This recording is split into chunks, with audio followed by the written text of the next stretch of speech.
Okay guys, I want to welcome you back to the channel. This is one of the first times I've ever had to redo the introduction of one of my videos. I had a box of 100 rounds of Federal brass with me. I had 14 rounds of Winchester white box, and I had a box of 50 Federal aluminum case ammo. The Kimber Solo, okay, first of all, just want to say, it's a joy to shoot. It's fun to shoot, it's great to shoot, but it was incredibly picky with ammo today. I could not fire Winchester white box through it, nor could I fire Federal brass bulk ammo, which I've never had an issue with this ever in another firearm before, and I just bought this box a couple days ago at Walmart. And but here's the caveat, here's the thing. I could fire the aluminum case Federal ammo with no problems whatsoever. So unfortunately, I only took a box of 50 of that with me to the firing range. I kind of took that as my last resort ammo in case these other two types of ammo didn't work. I was surprised that they didn't. Again, I've never had an issue with those two types of ammo ever in another handgun before. I didn't bring any critical defense with me or anything like that. And so what I'm going to show you is the gun having a failure to extract on 2 occasions. When I was doing some initial footage just showing me shooting, and it was jamming every other round. It would failure to extract. It was firing, but a failure to extract. Didn't matter if I was using the regular magazine, which is in here right now, or the 8-round magazine. Okay, it was doing the same thing. And so I tried loading half mags, same situation. In the footage you're about to see, we're gonna load, I think, 3 or 4 rounds in each mag, and you're gonna see it'll fire a couple and then jam, fire a couple and then jam. So if you get this gun, make sure you test it with a good self-defense ammo. Make sure it's gonna cycle it properly. And so instead of me doing the 8 different distances like I originally wanted to do in terms of, you know, what I was going to shoot and so on, I just did 4 distances. I did 3 yards per group. So I did 3 yards from the targets, 9 yards, 3, 6, 9, and 12 yards away from each target. So there's just going to be groups of 4 that you're going to see. And I did use the extended magazine with it too.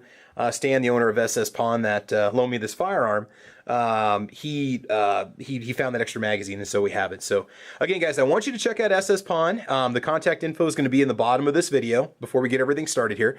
Stan is the owner of this firearm. This is from his private collection. And again, I took it out, cleaned it, shot it. I'm getting ready to clean it again because, like I said, I'm back from the range and I decided to redo my intro video. And so what we're going to do is we're going to start off with the gun having the issues with the failure to extract, and then we're going to go to the range footage, and then I'm just going to shoot around with a little bit of iron with the few rounds I had remaining with me at that time. So there you go. If you get yourself a Kimber Solo DC, Kimber Solo Carry DC, I want you to make sure that you've got an ammo that's going to work in it. I wouldn't go hog wild buying one particular brand. Find what it's going to feed properly. And then after that, you can buy more of that ammo, and obviously make sure that your self-defense ammo is going to run. So, okay, let's go ahead and get started with that range footage then. And again, we'll see what you think. I've got a little follow-up afterwards to let you know how I felt about the gun in general, how it shot, and whether or not if I liked it. It was definitely fun to take it out. It was very cool to shoot it. But, at the beginning, I'm not going to put all the footage up of me having the gun jamming every time I was shooting it because it would be pretty boring to have you sit there and watch it. So I'm going to include a couple clips of that, and then we'll go ahead and transition on over to the target footage and then the steel. So there you go, guys. I want to thank you for watching, and stay tuned. That range footage is coming right up. Winchester white box, small magazine. Winchester white box, large magazine. I'm going to show you that they have some misfeeding and some failure to extract.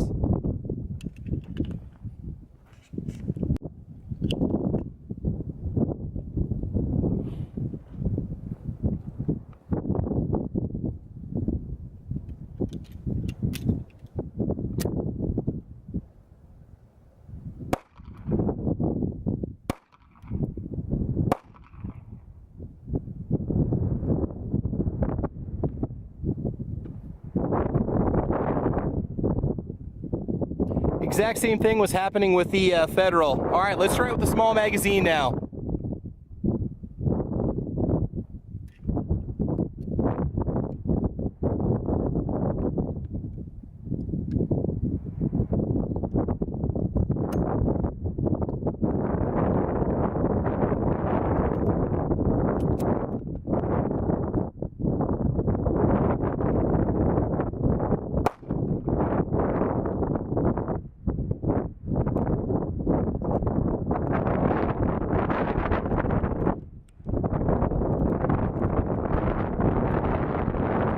Same situation. Failure to extract. It was doing the exact same thing with Federal on both mags.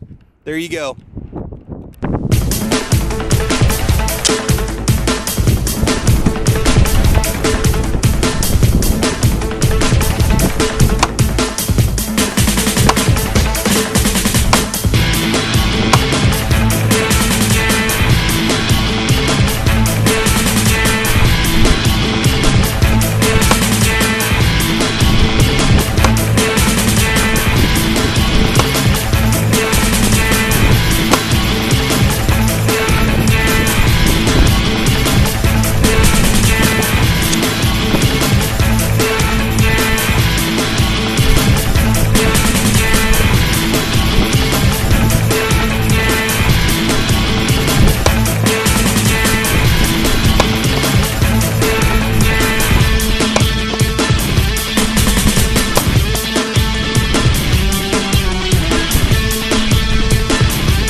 Okay, so maybe it was my grip, maybe it was just my stance. I was shooting a little low and to the left. I was really trying to keep myself centered. I was really trying to focus on keeping the sights flat.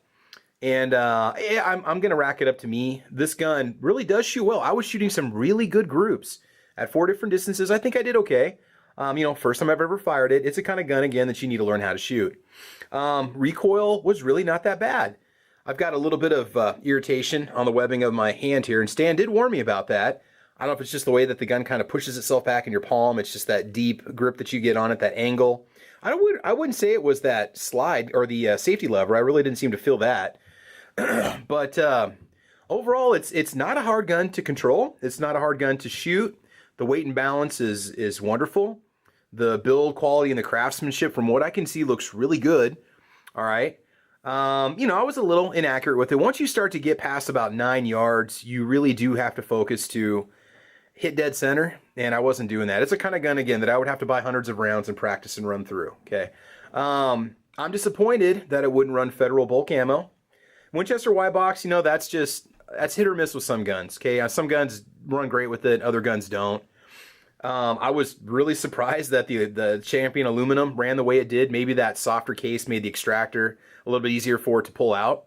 Now, it could say in the manual, okay, before you flip out on the comments and say, we got to read the manual. It could have a 500 round break-in. I don't know, maybe it does.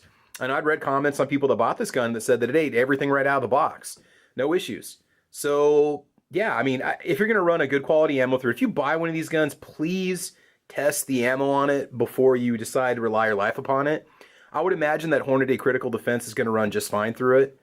I buy a box of 50 white box, buy a box of 50 Federal bulk brass ammo, and see how it runs for you. Buy yourself a box of aluminum champion ammo. It's crazy. I thought it was going to run better than it did. So it was a joy to shoot. Okay, I'm just going to say it right. Aside from having to clear the stoppages initially, which I didn't put on camera because I was getting annoyed, it was a joy to shoot. Once I had that aluminum case in there, I was having a great time. Could have put another 50 or 100 rounds through it. I really don't even feel it in my hand at this point. Should you buy one? If you got the money, if you got the means to pick one up, or if you can get a really good deal on one, sure, why not? You know, why not?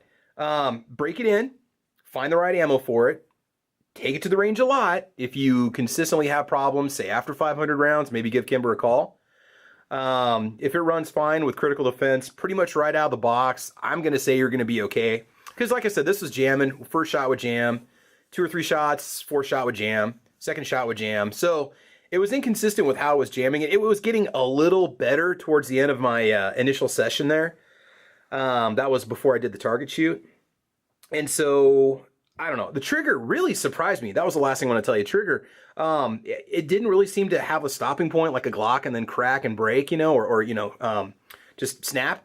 I really seemed to be able to get, the trigger was fine. It was very consistent. It's different than, it's almost similar to the CPX2 aside from that extra ½ inch of draw with nothing happening. The actual tension itself was somewhat similar. Obviously it's a lighter trigger pull.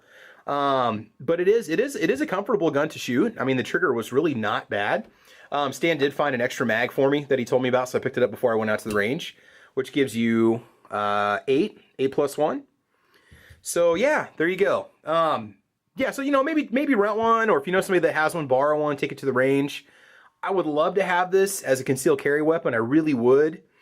But I would have to put a lot of rounds of critical defense, or at least, you know, 100 or a couple hundred rounds of something else just to know what's going to happen. So, there you go. There you go. Maybe not what you guys want to hear. If you're Kimber fans, I'm sorry.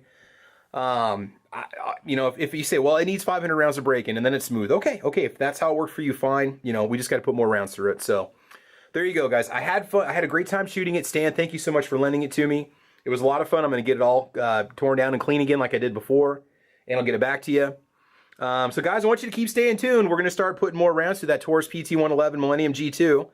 We're going to see how that Lakeline LLC guide rod holds up. We're going to maybe put 100 or 200 rounds through it every video just for fun.